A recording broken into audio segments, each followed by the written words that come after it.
Il faut d'abord planter le décor. Dans les faubourgs, des petites maisons entourées de petits jardins. Ce n'est pas un décor pour les grandes aventures. Ici, c'est la ville grise et un peu triste. Ce n'est pas un endroit pour les enfants, pour les chats, pour les oiseaux. Ce n'est pas un endroit pour les histoires d'amour.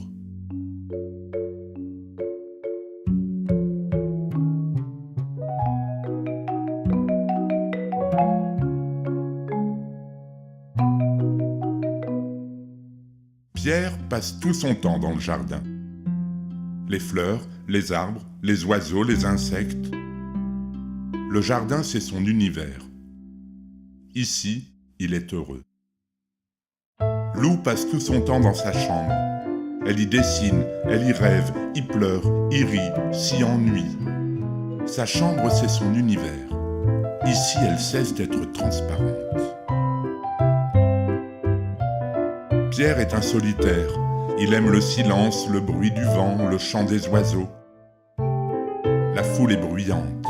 Il la fuit. Lou est souvent seule.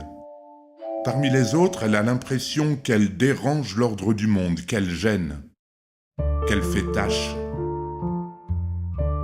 Pierre parle aux oiseaux. Ils lui répondent.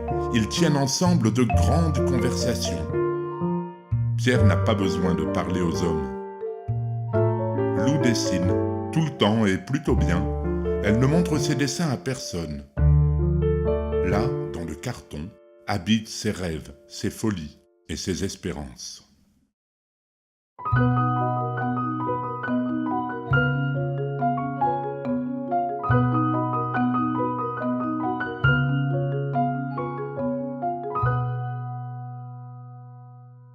La première fois que Pierre a vu Lou, c'est à l'arrêt de bus de la rue de Lappe. Le même jour, au même endroit, il a fait la connaissance d'un jeune frêne, sympathique, gracile et frêle. « Bonjour, frêne, dit Pierre. » Mais déjà, ce n'est plus l'arbre qui l'intéresse. Elle vient de descendre du bus, son carton à dessin sous le bras. Pierre a une étrange sensation dans la poitrine.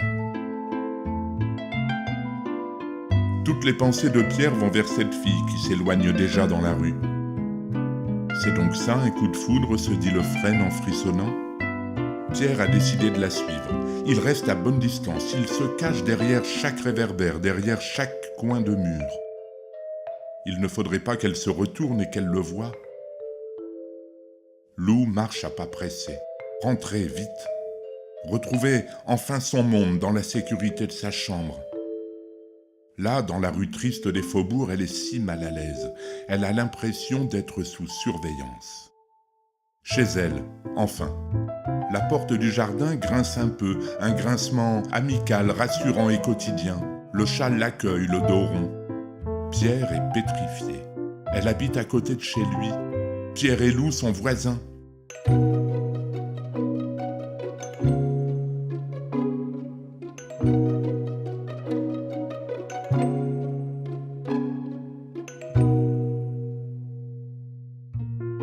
Chaque soir, Pierre se poste derrière la palissade. Il attend. Lou rentre chez elle sans s'apercevoir qu'on l'observe. Il suffirait qu'elle lève la tête, mais Lou est dans ses rêves. Pierre aimerait savoir son prénom. Il pourrait alors le dire aux arbres, aux fleurs et aux insectes, le crier aux oiseaux. Mais pour le connaître, il faudrait le lui demander. Et les mots n'arrivent pas à franchir ses lèvres.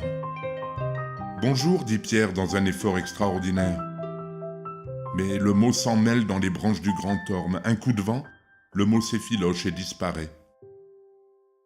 Lou n'a rien entendu. C'est la nuit. Bien à leur place dans le ciel, les étoiles scintillent. Pierre attend une étoile filante pour faire un vœu. Il a plus de patience que l'univers. Les étoiles brillent sagement, mais elles ne filent pas. Pas d'étoile filante, pas de vœu. Et si le cosmos se foutait des histoires d'amour ? Elle a filé dans un coin du ciel, là, juste au-dessus de la branche du grand orme.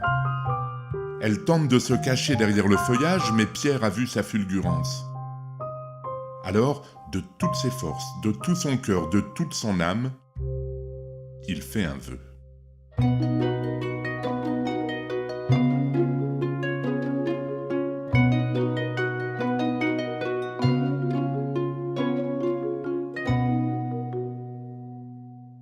Bonjour, dit Lou.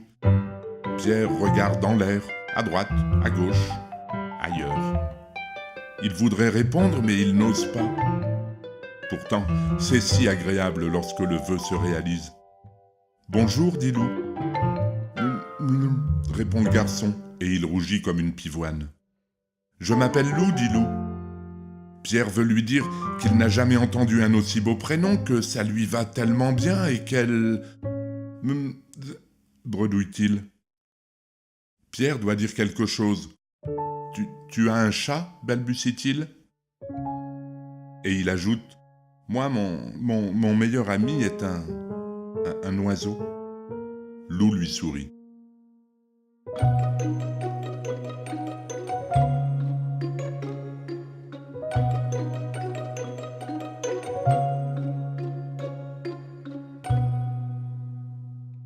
Pierre et Lou se voient tous les jours. Lou a présenté le chat à Pierre, Pierre a présenté l'oiseau à Lou. Ensemble, ils ont présenté le chat à l'oiseau. Ils essayent de passer le plus de temps possible ensemble. Dans le jardin, Lou dessine pendant que Pierre parle aux oiseaux. Dans la chambre de Lou, Pierre regarde les nuages pendant que Lou dessine. Dans leur vie, tout est pareil, et en même temps, tout est différent. Pierre montre à Lou les choses du jardin. Elle n'avait jamais vu les fleurs, les arbres, les oiseaux, les insectes. Comment peut-on ne pas voir ce qu'on a sous les yeux ? Se demande Pierre. Lou essaye d'apprendre le dessin à Pierre. Il suffit de savoir regarder, dit-elle. Mais malgré sa bonne volonté, Pierre n'est pas un élève très doué. Comment peut-on ne pas voir ce qu'on a dans le cœur ? Se demande Lou. Qu'est-ce que Lou dessinerait si elle te voyait ? Demande Pierre à l'oiseau. Un phénix, bien sûr. En regardant s'envoler le moineau présomptueux, Pierre se rend compte qu'il ne cesse de penser à Lou. Est-ce que Pierre parle de moi aux oiseaux ? Demande Lou au chat. Le chat ne répond pas, il dort. Perdu dans ses pensées, Lou dévore la gomme rose au bout de son crayon. Elle se rend compte qu'elle ne cesse de penser à Pierre.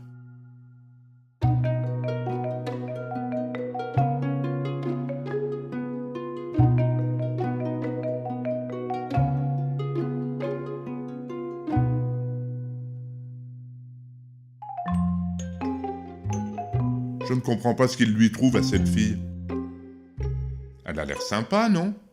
Comment veux-tu qu'elle soit sympa ? Elle a un chat. Ce Pierre avec son oiseau toujours à sautiller, à piailler. C'est dur à supporter ? Oui, plus moyen de faire un somme. J'aime pas trop les chats. Moi, j'aime pas trop les oiseaux. Ça tombe bien. Être copain avec un chat, ça paraît difficile. Pourquoi ? Parce que les chats chassent les oiseaux, c'est connu. Moi, je ne chasse pas. Tu sais, les chats, ne bougent pas. N'empêche que les chats et moi ne bougent pas. Je ne suis pas très ressemblant. Si.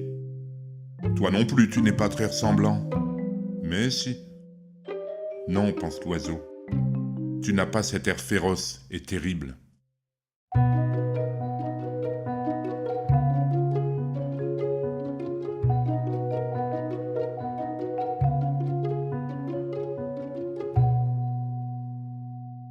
J'ai envie d'être tout le temps avec toi, dit Lou. J'ai envie d'être tout le temps avec toi, dit Pierre. Et puis ils se taisent. Le même silence les enveloppe doucement. Ensemble, ils sont heureux. Ces deux-là sont tellement semblables.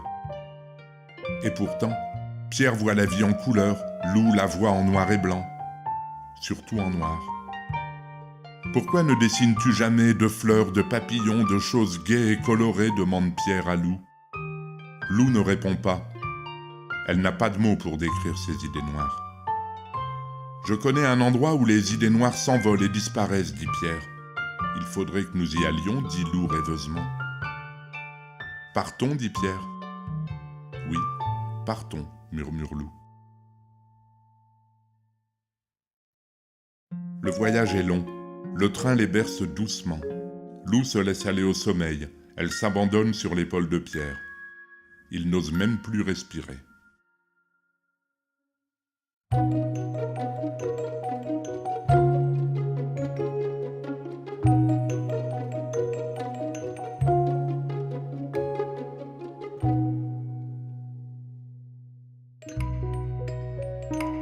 C'est ici, dit Pierre. Ils sont sur une plage déserte, le vent les transperce. Loup regarde l'océan jusqu'au lointain. Elle frissonne. Pas sûr que ce soit de froid. Loup a sorti son carnet. Elle les a dessinés seuls sur la plage. Là-bas, très loin, elle a ajouté un bateau minuscule. Ses voiles sont gonflées par le vent. Elles sont rouges. Du bout de sa chaussure, Pierre trace un cœur dans le sable. Puis il écrit leurs prénoms en grandes lettres capitales. Seul dans le ciel, quelques goélands s'enivrent de vent, indifférents au monde d'en bas. Une vague plus forte, plus audacieuse, vient recouvrir le dessin. Et puis, mourante, elle se retire. Sur la plage, le sable est plat, lisse et brillant. C'est le soir. À l'horizon, le soleil se jette dans la mer. Le ciel est ensanglanté. Loup se serre contre Pierre. « C'est beau, dit-elle dans un souffle. »« Rentrons, dit Pierre. »« Oui, rentrons, murmure Loup. »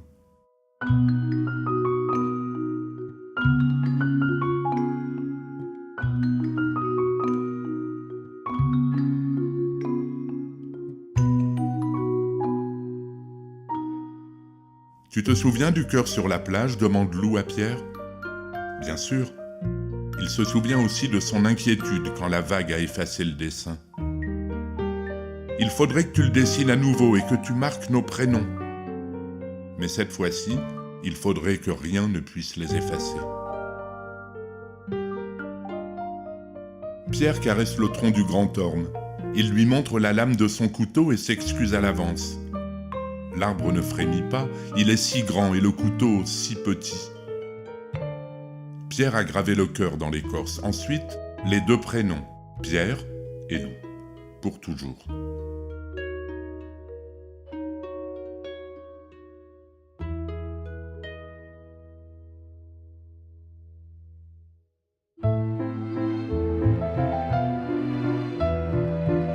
Ils sont abrités sous l'arbre immense, en sécurité.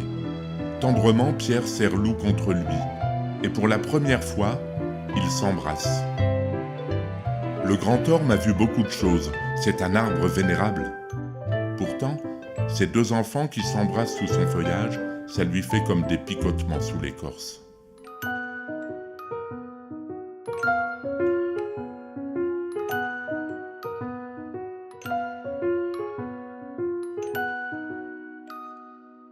Alors, l'histoire est finie ? Non, elle commence. C'est fini, ça commence, jamais, toujours, oiseau et chat, c'est bien compliqué. L'oiseau ne dit rien. Il pense, non mon ami, c'est très simple. Dis, tu pourras m'apprendre à voler ? L'oiseau ne répond pas à la question, demande réflexion. Il sait maintenant qu'on ne connaît pas tous les possibles.